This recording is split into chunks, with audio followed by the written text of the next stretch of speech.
Hey there, my name is Megan and welcome to my channel. Today I'm going to be doing a book review for The House Across the Lake by Riley Sager. But before we go ahead and get on into the review, if you are not already subscribed to my channel, please go ahead and hit that subscribe button, as well as the little bell icon so you can be notified every time I post new content. I post new bookish videos every Monday, Thursday, and Saturday, and sometimes other days throughout the week. Also, don't forget to check down in the description box below for links to all of my social medias, my Buddy Read Discord, and my Patreon. The House Across the Lake is Riley Sager's newest published book. I am going to be discussing spoilery aspects to this book, so please make sure to check the timestamps down below if you have not already read this book and do not want to be spoiled. The general premise of this book is that we follow a 35-year-old woman named Casey, and Casey is the daughter of this famous actress, and she has kind of like a love-hate relationship with her mother, but somehow Casey ended up getting into acting herself, but she is not as talented or as famous as her mother. She's kind of like a B actress, but she's happy with that. You know, she makes a good living, and her family has this house on this kind of secluded lake in Vermont, and she goes up there a lot, but recently her husband has passed away, so she has not been dealing with it well. She is drinking, she has an alcohol problem, she's depressed, so she sequesters herself away in this house on this lake just to like wallow in her grief, I guess. And this book does touch a lot on Casey's alcohol problem and how she uses drinking to deal with, you know, her emotions. There are other houses on this lake, but it's like seasonal. So most times the houses are vacant, especially during the fall and winter, which is when this story takes place. And it's, you know, wealthier people that own these houses. And there is this house across the lake from Casey that was recently bought by this woman named Catherine. And Catherine is this famous, very wealthy supermodel, and her husband Tom. And Tom is the creator of this new social media platform that has not been doing very well. And, you know, it's kind of one of those situations where he might have married Catherine for her money because he knew his business was not going to profit, and Catherine even recognizes that his business isn't going to profit. So there's just kind of like a lot of tension between them because of that. And then Casey spends a lot of her time spying on Tom and Catherine. This house is described as having these big glass windows, and she uses her binoculars and she can see directly into the house, and it just looks like the couple's fighting all the time. One day, Casey actually saves Catherine from drowning in the lake, and the two women kind of strike up this relationship, but it's short-lived because Catherine soon goes missing, and Casey is 100% positive that Tom had something to do with it. So she becomes a busybody, starts digging into their lives and uncovering secrets to see if Tom did in fact kill or, you know, do something to Catherine. I am new to the thriller genre per se. I haven't read nearly as many as some people who absolutely love this genre, but when I was digging into this review and preparing for this video, I just read a lot of reviews where people said that this is a premise that has been done so many times, like the girl in the window, you know, she thinks she sees something in the apartment across the street, it's not true, and just a lot of those types of premises are quite common in thrillers. This is the first one that I've personally read, so I can't speak to whether it was well done or not. All I know is that Casey is a slightly unreliable narrator only because she is an alcoholic, and that can, you know, distort maybe her memory of how things happened and her perception because she was drunk. But I mean, she wasn't on any like type of drugs that would make her hallucinate or anything like that. So I feel like even if you are drunk or drinking, you know, you can't really misinterpret events that you see that badly. At least maybe, I don't know, I don't get drunk, so I don't know, but I feel like, you know, the things that Casey saw were things that actually did happen. There's also kind of a subplot in this book that has nothing to do with Catherine and Tom, or so it seems, but there are some girls that have gone missing over the last couple of years, and, you know, it was rumored that there might have been like a serial killer type thing going on. There were 3 women that went missing, and after Catherine goes missing, Casey has it in her head that Tom is the one that killed these women in addition to Catherine. So she starts digging into the disappearances of these women, and just it uncovers kind of like a part of the plot that I was not expecting. So one of the things I did like about this book, I guess I'll start with the things that I did like, was that they had this subplot that I thought Riley Sager cleverly wove into the main plot that I just did not see.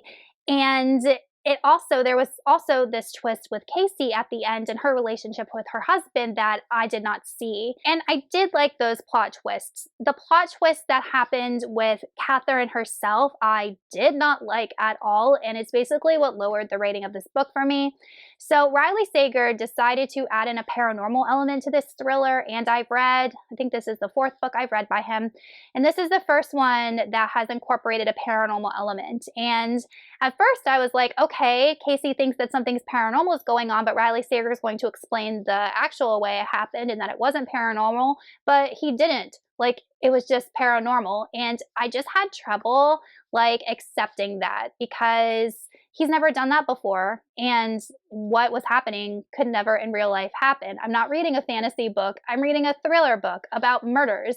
Don't add in a paranormal element that could never, ever happen. And then the other thing I liked about this book was the atmosphere. So you wouldn't think that, like, Riley Sager would be able to create a creepy atmosphere of this beautiful Vermont house on this lake, yet somehow he does. Like, he describes this lake as just dark, like this dark black hole, this dark vortex that, you get in the water and you can't even see, and there might be, like, murdered girls' bodies at the bottom of this lake. So I don't know anybody who can make a lake sound creepy, but Riley Sager managed to do it. This book, I will say, didn't engage me nearly as much as his previous books. For example, Final Girls, I couldn't put down.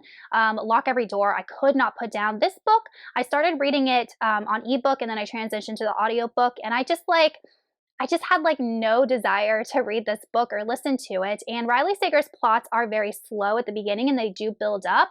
But like even the slow parts of this book I struggled to listen to. And then once we got to like the twists and turns, especially the paranormal element, like I just rolled my eyes. Like I didn't care.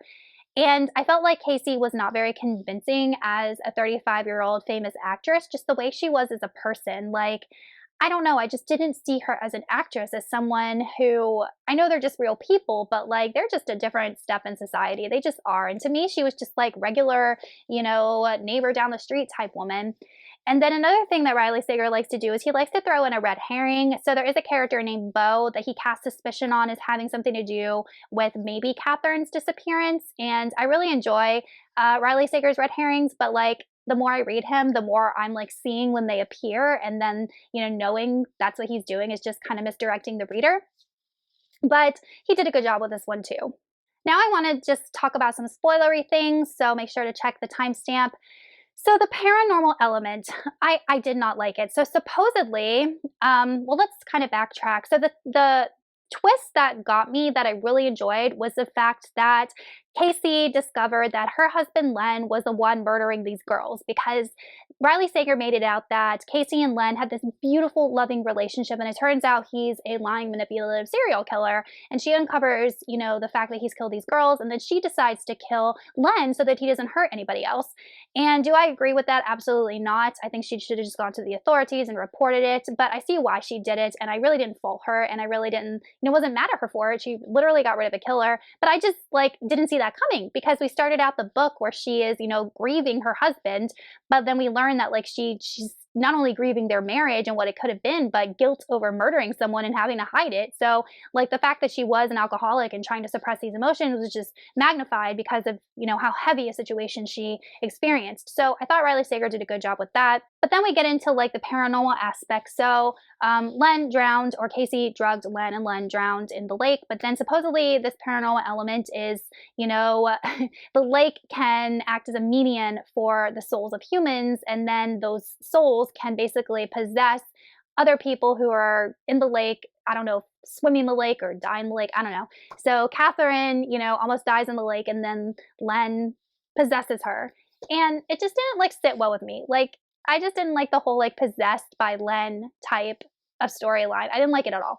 And what I think Riley Sager should have done is Catherine was knowing that she could act like she was possessed by Len, when in fact she was manipulative and she was the one that killed the 3 girls, or she knew what she was doing the whole time. I feel like there should have been another reveal where Catherine was the antagonist, not the fact that she was possessed by Len. I just couldn't get on board with that. And I would have loved if Riley Sager had made me think that, the reader think that, and then completely done a 180 and it's no, Catherine, knew what she was doing and tricked Casey. I just thought that would have been a much more believable situation. So a couple of just the plot elements for me didn't work, unfortunately. Okay, guys, so I thought The House Across the Lake was an okay thriller read. It definitely wasn't my favorite all time. I would recommend it if you like books where the premise is a woman who is spying on neighbors, thinks she sees something, only for the truth to be completely different than what she thought. There are some good twists in this book, and if you do like a paranormal element in your thrillers, this might be for you. It just missed the mark for me, especially with the other Riley Sager books that I have read, and I ended up giving it a 3 out of 5 stars. All right, you guys, let me know in the comments if you've read this book and what you thought of it, and I will see y'all in another video soon. Goodbye.